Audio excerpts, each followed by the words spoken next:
पति पत्नी का वैवाहिक संबंध बड़ा ही रोचक होता है। तो आज हम बात करने वाले हैं ऐसे ही पति पत्नी के रिलेशंस के बारे में कि उनका रिलेशन कैसे चलता है।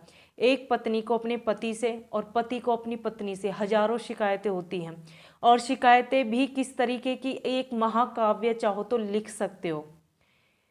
पत्नी कहती है कि तुम बिल्कुल ऐसे नहीं हो, वैसे नहीं हो। पति को भी लगता है कि पहले खुद को तो देखो, क्या तुम वैसी हो जैसी वो है? नहीं है।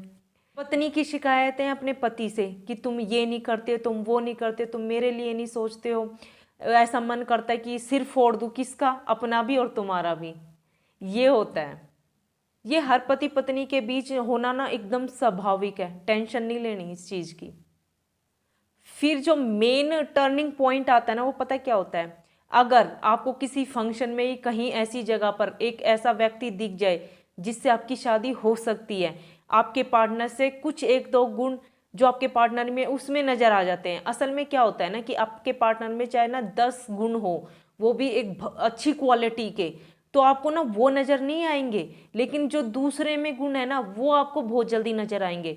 वो कहते हैं ना, एक पुरानी कहावत है, पुराना प्रचलन है कि अपने पास जो कुछ भी है ना वो मिट्टी के समान है, और जो दूसरे के पास है ना वो हमेशा सोने के समान दिखाई देता है।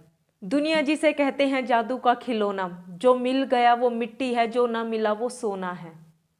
दुनिया का नियम है, अगर आपके पास जो है ना, अगर उसमें 10 खूबियां भी हैं, बट वो 10 खूबियां ना फॉर ग्रांटेड है, इसलिए वो नजर नहीं आएंगी।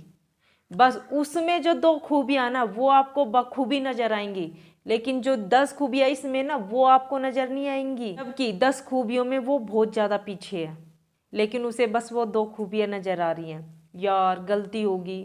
कुछ लोग तो सब्र कर लेते, चलो होगी सो होगी, निभा ही लेते हैं। बट कुछ को लगता है ना 5, 10, 12 साल बाद, भाई अब नहीं, वो 2 खूबियों वाली ही चाहिए, इसलिए ले लो तलाक। ठीक है, ले लो तलाक। तलाक तलाक तलाक उछल गया, इतना उछलने की क्या जरूरत है? तलाक चाहिए, तलाक ले लो। ठीक है, अब उन 2 खूबियों वालियों के साथ आपकी शादी हो गई है, ही शी कोई भी हो, कि शादी हो गई है। 2, 4 साल बाद आपको पता चलता है कि इससे अच्छा तो मेरी वो थी, उसमें कम से कम 10 खूबियां थी, लेकिन ये तो 2 खूबियों वाली किसी भी काम की नहीं है। इसके पास तो बस 2 ही चीजें, उसके पास तो 10 थी। पर अब कुछ नहीं हो सकता, जो है अब यही कबूल करना पड़ेगा आपको कि अब आपको वो मिल गया है जो सोना थी, बट अब वो मिट्टी हो गई, और जो छूट गया है अब वो आपका सोना हो गया है।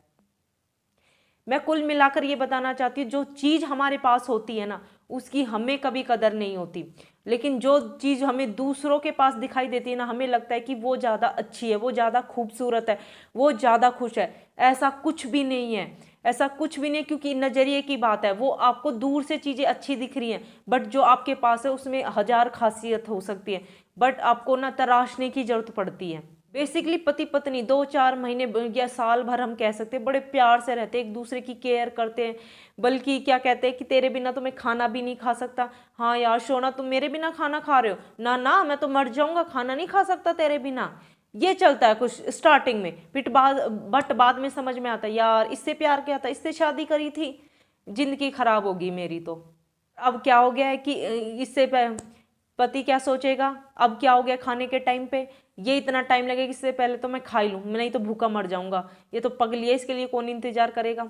ये आती है जेन्विक सोच है ये लोगों की, ये होता ही है। खास तौर पे ये पुरुषों के साथ ज्यादा होती है कि उनका जो चाव था ना वो सिर्फ यौन संबंध तक काफी हद तक होता है, बट जैसे ही उनकी पूर्ति हो जाती है ना वो धीरे धीरे नीचे की तरफ चले आते हैं, यानी कि अब उन्हें वो लगाव रहता ही नहीं है उससे।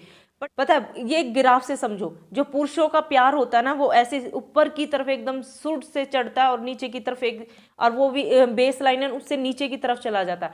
बट जो महिलाएं होती हैं उनका क्या होता है ना कि धीरे धीरे धीरे धीरे चलता है, और वो ऊपर की तरफ चला जाता है, क्योंकि उन्हें ये समझ में आता है यही मेरा जीवन है और ये मैं जीऊंगी। उन्हें समझ में आ जाता है कि यही मेरा जीवन है। और कोई भी, मतलब ज्यादा नहीं कहूंगी, माहौल बदल चुका है लड़कियों के लिए भी। जो मोस्टली महिलाएं होती है वो यही सोचती हैं, वो उसी जीवन को अपना सच मान लेती हैं, और इसमें कोई बुराई भी नहीं है। अब जिन चीज़ों के लिए टकराव होते हैं, धीरे धीरे दोनों चाहते हैं कि हमारे बीच की ना जो दूरियां वो कम हो जाए। पत्नी क्या चाहती है कि जो मैंने सामान अच्छे से, सारी चीज़ें वेल मेंटेन तरीके से रखी है, वो सब कोऑपरेट करे। पर ऐसा नहीं होता। पति क्या बेड पे बैठा तो बेड पे ही खाना चाहिए, पानी भी उसे बैठ के गिलास पे ही चाहिए, जूते के साथ कपड़े चाहिए। पत्नी का क्या है भाई, कम से कम अपने जूते चप्पलें तो रख दिया करो, ढंग से कपड़े तो रख दिया करो। उन्हें क्या लगता है कि ऑफिस से आते ही ये तो घर जो होटल के सामान बन जाता है, वेल मेंटेन रखो। ऐसे नहीं रहा जाता है। तो कैसे निभेगी, लड़ाई तो तय है, एक घर को संभालती है और एक घर को बिगाड़ने पे तुला हुआ है। तो ये कॉमन सी चीज़ है, इससे बिल्कुल भी नहीं घबराना चाहिए। ये सबके बीच में ही होता है, जर्नल सी चीज़ है। बट बात जब बिगड़ जाती है, जब ज़्यादा वो हो जाता है ना डोमेस्टिक वायलेंस, तो वो नहीं होना चाहिए। चीज़ों को समझो, अगर एक कोऑपरेट कर रहा तो दूसरे को भी कोऑपरेट करना ही चाहिए। हस्बैंड वाइफ के बीच में होती है ना तू मैं, वो कॉमन सी बात है, वो सबके बीच में होती है। बट इसको ना ज़्यादा गहराई तक नहीं लेके जाना चाहिए। जहाँ तक बात हो सके समझ के सोल्व कर लेनी चाहिए, आगे मत बढ़ाओ किसी, बल्कि मैं तो ये कहूँगी तीसरे को तो बीच में आने ही मत दो। अब दो हो, दोनों मिलके सुलझा लो चीज़ों को, तो बेहतर रहेगा।